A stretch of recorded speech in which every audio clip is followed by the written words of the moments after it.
Guys, hope you are doing well. Apologies for being outside again. I was going to record this for you back in my home studio setup, but there's a lot of people milling around, there's gardening going on and all sorts of whatnot, so I thought I'd come out here.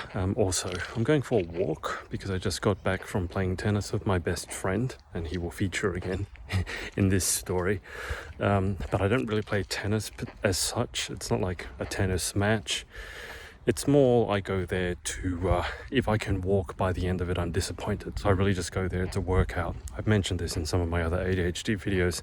Tennis for me is like my meditation. It's something I taught myself and probably was one of the early clues that I had ADHD, that hyperfocus. But basically, I'm very sore right now, and if I don't walk to get some of the lactic acid out, I won't be walking tomorrow. I'll be lying in bed. But the point of this story, so I play tennis with my best friend once a week, as some of you may know, and I told him that I got diagnosed with ADHD yesterday. And I've been mentioning this that I was going down the diagnostic pathway over the last couple of months, over the festive period, and so it's not like it was a complete surprise. But he was surprised to hear that it was positive, and my mother, who's also my GP, was also surprised to hear that I had been diagnosed with it, and she was the one that sent me to get referred to be assessed in the first place. And the thing that I think we really need to get across, and when I say we, what I mean is, like, if you are an ADHD content creator, or you're just someone with ADHD, and you meet people who might have ADHD or who need to be educated about ADHD, or you're just someone who's neurotypical, I got no hate for you, but maybe you want to learn more about ADHD. There's some things we need to stop doing, and that's having the stereotype that, I'll put it this way, this formula, like, you can't possibly have ADHD because, and then insert reason. So you can't possibly have ADHD because you did well at school, or you can't possibly have ADHD because you're able to focus. You can't possibly have ADHD because you're able to sit still. Now, to help you, because I don't want this to just be an accusation, there are 3 types, basically, of ADHD. And I'm early on in this process, building my own knowledge. If you know differently, let me know in the comments below. But there are 3 basic types. Now, the one that most people will have as a stereotype, and it's the one that I had as a stereotype growing up, is what's called hyperactive or impulsive. That is picture the young child, very often a boy, who can't sit still, running around all over the place, not only just easily distractible, but basically can't sit still. And we were often told that, and this is one of the problems, I guess, like, if you give a kid too much sugar, way too much sugar, and you let them use a tablet, the phone, the screen way too much, and then you send them to a school where they're bored out of their skulls. The problem with a lot of boys is they're not going to thrive in that environment, and so they can start mucking up. And so there really is a problem with being able to diagnose ADHD in that case, because, hey, if you take an average 5-year-old boy, bore him to tears, load him up with sugar and processed food, and then, let him have the screen all the time, he probably will start running around and have no attention span. So, but there obviously are cases of ADHD that are like that, and I think that's the one that is the most stereotype or stereotypical presentation, and that's the one that I think a lot of people, even doctors, will think of. And so their brains go, okay, I'm looking at you, you're able to sit still, you did well at school, you can't possibly have ADHD. But, and this is a big but, that's only one type of ADHD. Remember I said there are 3? And apparently, this is according to Hopkins medicine, that is a least common type. Least common, not most common, least common. Now, the second type, which is the type that I have and is more prevalent among the female population, is what's called inattentive. Now, that means that how this presents is you're not really seeing someone who's jumping around all over the place, can't sit still, etc. But let's say in a classroom situation, if you look at them, and I've had a lot of practice with this because from having done over 300 interviews with people and having been a coach and a teacher myself, I've gotten very good at being able to tell when I'm boring someone or when their attention is wandering somewhere else. But this is what inattentive ADHD tends to look like. They'll be sitting there, you think they're paying attention, but mentally they are somewhere else. They are checked out because whatever is happening in front of them is not holding their attention. And I guess you could call it daydreaming. I know a lot of people with ADHD that I know, particularly the girls, will talk about, they don't have problems sitting still, and they will be a model student a lot of the time. But when they're sat in the class, they're not focused on what's happening there. They'll see something going on in the background, and their attention will wander and think about that thing, and then they'll go, oh crap, I need to be paying attention to class. So they'll come back to the class for a bit, and then something else will take their attention. So that's called inattentive. And I'm not going to say there are no signs to it outwardly, but there's a reason that it is probably underdiagnosed, particularly in women. So women with ADHD tend to be less diagnosed, or they're more often not diagnosed, or more often go undiagnosed. And I think that's to do with, generally in women, the ADHD type tends to be inattentive, which is harder to see, as I've already said. It's a lot harder to see than someone running around hopped up, yelling at everyone, punching everyone, and all that sort of stuff. And so that is inattentive type. Now, the third type is what's called a combined presentation. And that's the most common, is a combined presentation, which I don't need to tell you is a bit of a mixture of both. But what that means is that the inattentive type, obviously, is the second most common, and combined is most common. So that impulsive hyperactive type, which is a stereotype that I think a lot of people have, doctors, my best friend, etc., that is the least common presentation. Tends to occur more often in boys than girls, but it's not exclusive, and vice versa. Inattentive is not just diagnosed in women. Obviously, I have it, so, yay me. And it is harder to see from the outside. Combined is somewhere in the middle, and combined is the most common presentation. So that's what I wanted to get across to you, the 3 different types. And if you're someone wondering whether you have ADHD, or you have ADHD and you want to educate other people about it, or you're neurotypical and you want to find out more about ADHD because maybe someone you care about has been diagnosed, that's probably the big thing to understand. And you can start up a good conversation with your neurodivergent friends and say, okay, you've been diagnosed with ADHD and I've been trying to educate myself more about the condition. I'm just curious, which type were you diagnosed with? Was it impulsive? Was it inattentive? Or was it combined? And then learn more about the condition, because there's so many people out there, and I don't necessarily blame them for this, but there are so many people out there who think the whole neurodivergent ADHD thing is basically a scam. And the reason I don't completely blame them for this is because there are a lot of ADHD content creators out there who basically say everything is ADHD. And they also present it in a very humorous way, where they're laughing at themselves, which, don't get me wrong, is a great thing. But if you're a neurotypical person and your feed is getting bombarded with people saying, your left foot is itchy, you must have ADHD. I'm a blonde, I'm more likely to have ADHD, and they're kind of making a joke about it. You could see why some neurotypical people just get sick of the very label neurodivergent or the very label ADHD. And so one of the things that would be good is if for neurodivergent and neurotypical types to start a conversation and understand each other better.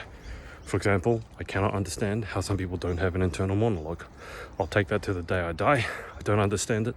As someone who has continual internal monologue, even now as I'm talking to you, I do not understand how some people don't have it. But this is also why you'll see me saying I don't like saying that neurotypical people are boring, because if you say that, guess what? They don't like it. No one likes to be called boring, at least last time I checked. So this is not about saying people with ADHD are better or people who are neurodivergent are better.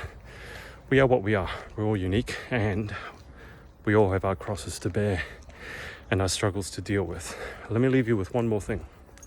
So there are the 3 types. Just a reminder: impulsive or hyperactive, least common presentation; inattentive, that's what I have; combined, mixture of both, most common presentation. Now, just in case you're wondering, you go, hang on, I have this friend, he or she has been diagnosed with ADHD. It doesn't seem to really match any of the criteria that you've just talked about. What I want you to bear in mind is something called coping mechanisms.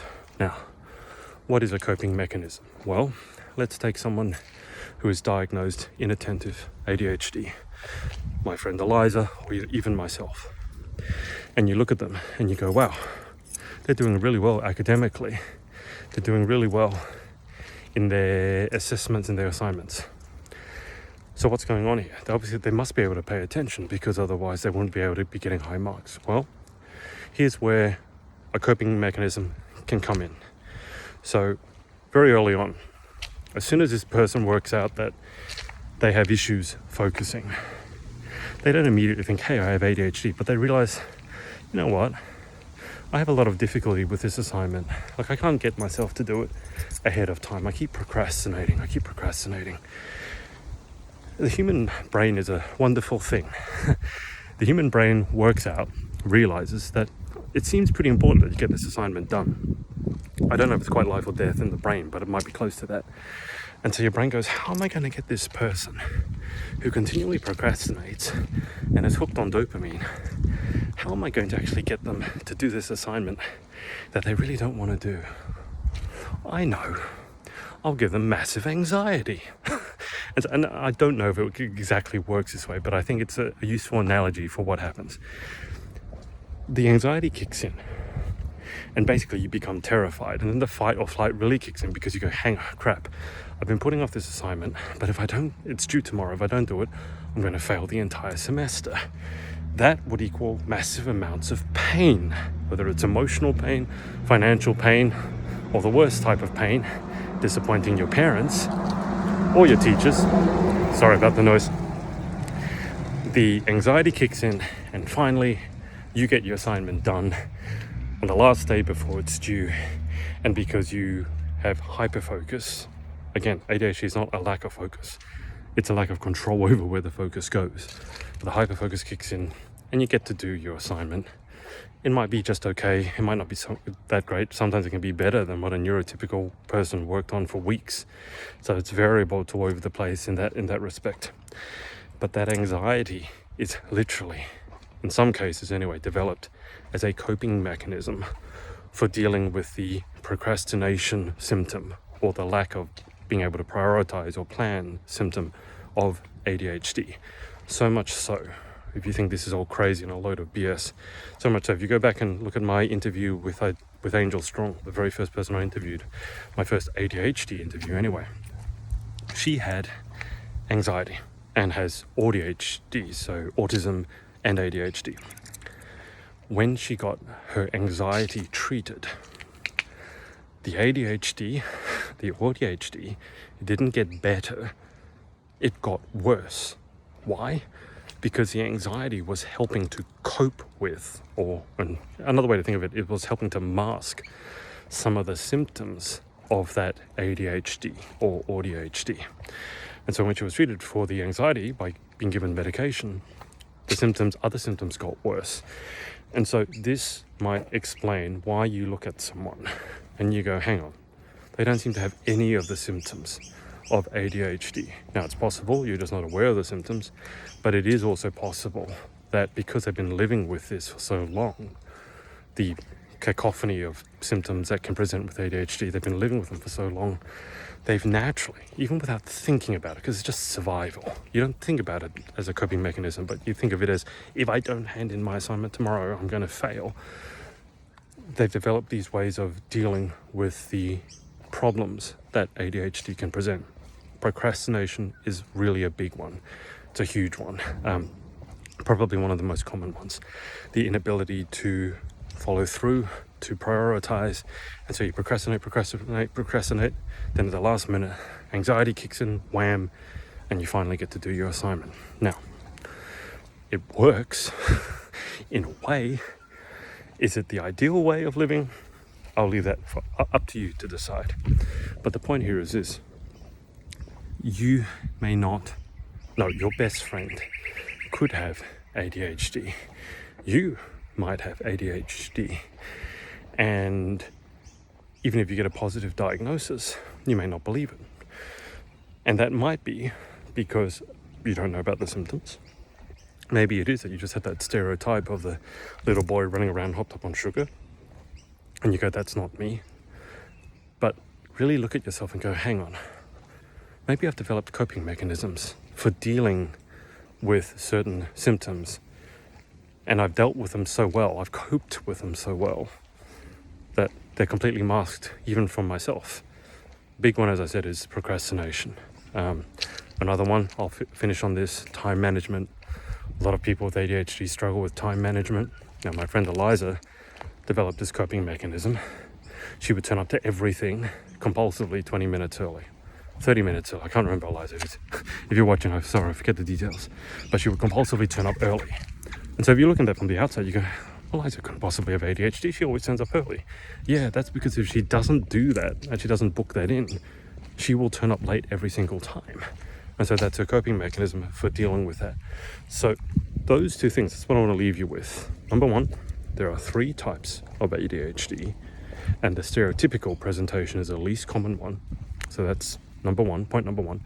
Point number 2, bear in mind coping mechanisms, because anyone who struggles with any issue in life will inherently begin to develop a coping mechanism. Some of those mechanisms, by the way, work really well. Some of them not so well. Think about people dealing with stress. If you go and exercise, that could be a good coping mechanism. If you turn to food, alcohol, or drugs, that would be a not so good of a coping mechanism. So just bear that in mind. The next time you're having a conversation with your neurotypical friend, or you're having a conversation with your neurodivergent friend, or, as in my case, you're telling the neurotypical people in your family that, yeah, I got diagnosed with ADHD, and they all look surprised. I'm hoping that these 2 points, there are a lot more other points, but these 2 points, the 3 different types of ADHD and the coping mechanisms, can maybe help bridge that gap between the neurotypical and neurodivergent people in our community. Because, as I said, I have no interest in dividing lines and saying we're better than you, or we're worse than you. We are what we are. It's not like every neurotypical person is the same, and it's not like every neurodivergent person is the same. And frankly, it's not like every neurotypical person is boring, and every neurodivergent person, or every person on ADHD is really interesting. I could have a boring conversation with anyone. I could have an engaging conversation with anyone. So put the stereotypes to one side, and if it behooves you, if it's of interest to you, do a bit of digging around in ADHD and educate yourself. Because I will say, as much as some of those ADHD content creators annoy me by almost propagating stereotypes and making fun of themselves all the time, which, as I said, can backfire. I love what they do, but it can backfire. There is also a lot of scientific information out there, ongoing development, developing every day, papers published every day about ADHD, what can deal with the symptoms, different ways it can present, and these are all backed by, they're all scientific papers. It's not conjecture and it's just lived experience. So let me leave it there. I have worked up a massive sweat because it's really hot here in Sydney. I'll leave it there and I'll speak to you tomorrow.